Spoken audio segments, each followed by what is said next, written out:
This video of skill practice, I'm going to show you how to fix the PE error of this engine.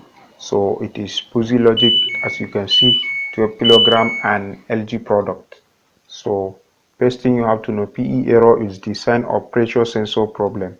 It's the sign of pressure sensor problem. So let's go to the practice. Kafin ka fara aiki za ka tabbatar da cewa wannan injin ba a jone yake ba a wuta. Idan yana a jone sai ka cire shi. Bayan nan wurin za mu zo mu duba inda wannan sensor ɗin yake. A nan wurin yanzu na san inda yake, yana ta nan ne. So za mu zo mu buɗe mu cire shi.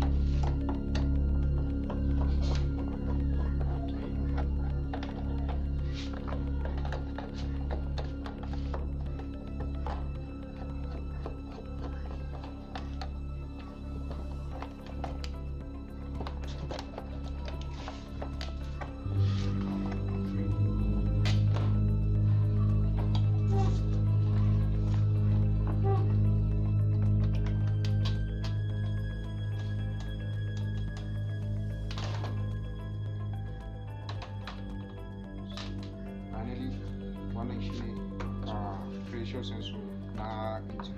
So a nan wurin za mu zo ciro shi. Wannan shi ne socket nashi. So za mu zo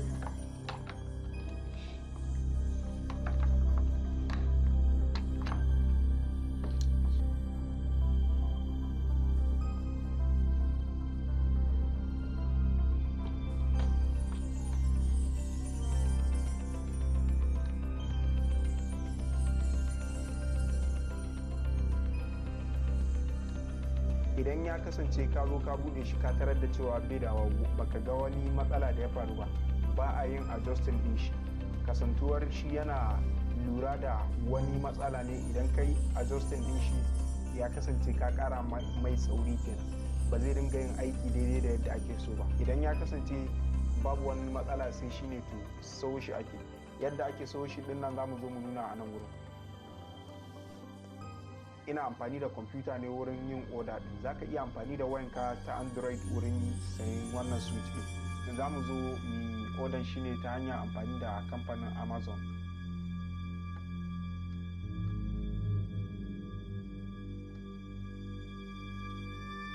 A nan za ka zo ka a search area nasu, sai ka zo ka rubuta abin da kake bukata a nan wurin kamar haka.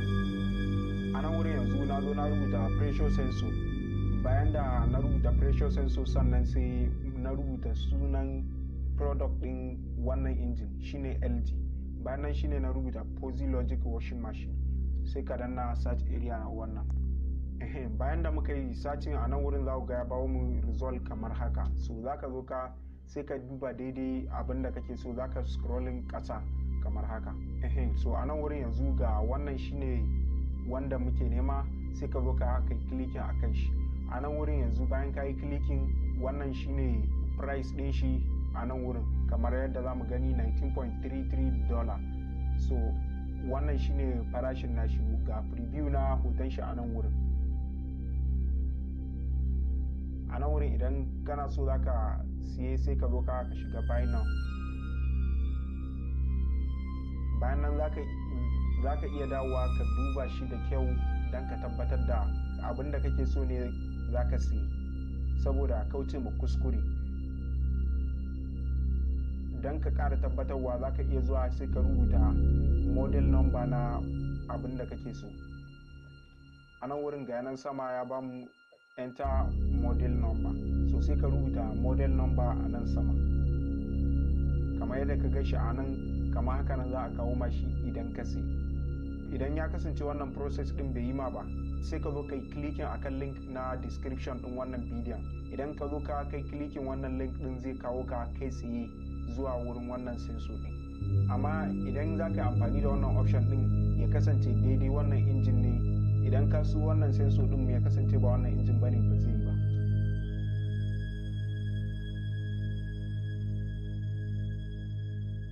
Da kwai waɗansu hanyoyi da ya kasance na ga wannan matsalan injin na gyara. A maimakon gaya muku zan nuna yadda na gyara wannan injin. So za mu je kai tsaye. So nan wurin za mu yi amfani da wannan cire wannan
So wannan shine board ɗin injin. Za mu ga a yanzu a nan wurin wayoyin nan guda uku, wannan na sensor ɗin sun katse, sannan kuma wannan shine socket ɗin da na sensor ɗin. So a nan wurin yanzu za mu zo mu cire shi. So a nan wurin yanzu ya kasance wayoyin sun katse kuma guda uku ne. So a nan wurin ba kowane bane za ka haɗa randomly. A nan za mu ga cewa na farko muna da orange, na biyu muna da white, na uku muna da purple. So za mu zo mu nuna yadda za mu haɗa su a nan wurin. So a nan wurin yanzu za mu zo mu auna wayan mu gane wanda za mu katsa.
So finally yanzu wannan shine socket namu.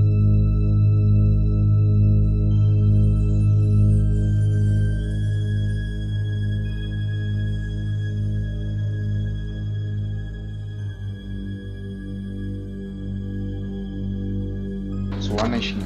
So a nan wurin yanzu za mu zo mu sa shi ba tare da kowane ya taɓa ɗan uwan shi ba.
wannan shi ne. So yanzu za mu daga kwaban sai mu maida. So wannan shi kenan.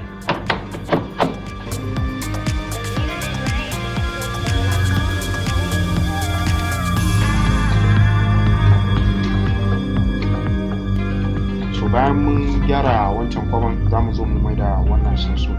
So a nan wurin yanzu za mu zo mu sa wannan nan wurin.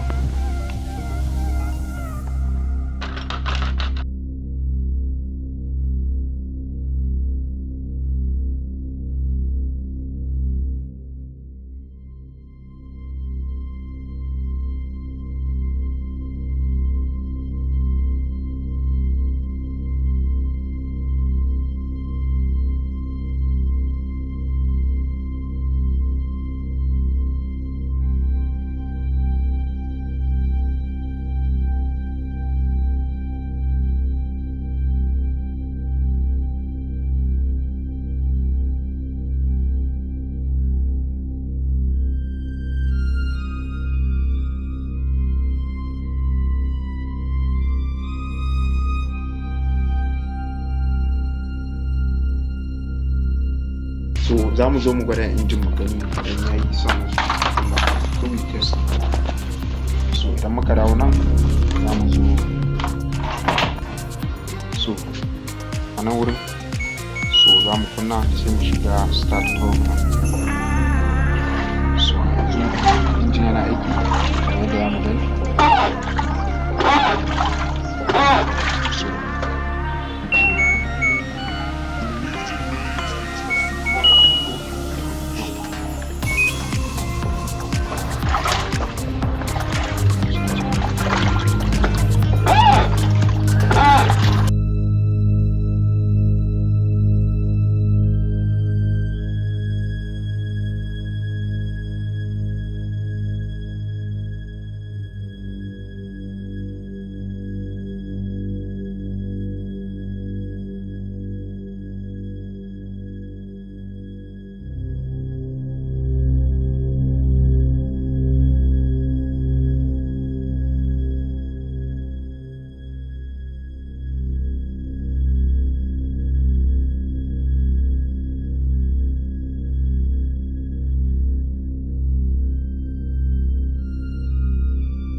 To a yanzu za ku ga cewa mun kammala gyaran injin, yana aiki lafiya lau. So mu gani a nan haka. So a nan wurin yanzu za ku ga mun tada injin kuma in muka yi starting yanzu yana aiki lafiya lau ba wani matsala. Thank you for watching this video. This is Mansour from Skill Practice and I would like to see you in the next one.